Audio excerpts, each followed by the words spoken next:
title of today's book is Stop Snoring, Bernard by Zachariah OHora, and it was a one book for every young child in Pennsylvania in the year 2012.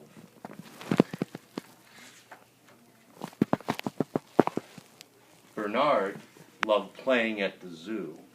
He loved mealtime, playtime, and best of all, nap time. Snore. But there was only one little problem. Bernard snored loudly. One afternoon at nap time, Grumpy Giles had had enough. "Snore somewhere else, Bernard," he said.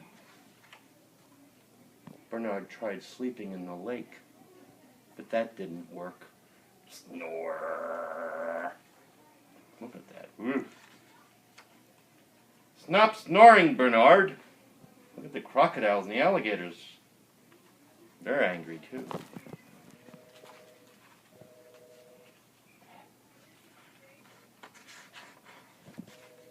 He tried sleeping in a fountain, but that didn't work either. Snore. Stop snoring, Bernard. I guess that's a giraffe saying that.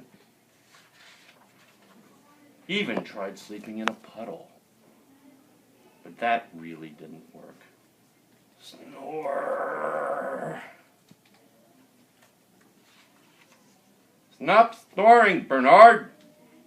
That's the elephant saying that now. Bernard was sad and lonely. He found a tucked away place, curled up by himself, and he drifted off to sleep. Snore. Snore. Snore. The other otters missed Bernard. They searched him all through the night. Bernard. Bernard.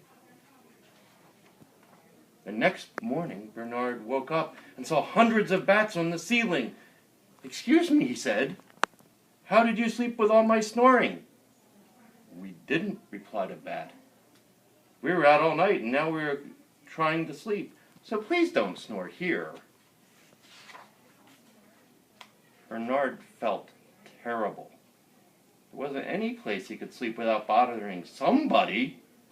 He trudged toward the zoo gate, but then he heard something. It was the other otters. "We couldn't sleep without you," said Grumpy Giles. "And I'm sorry I yelled. Please come back." And from that day on, everyone napped. Well, almost everyone. "Good night, Bernard."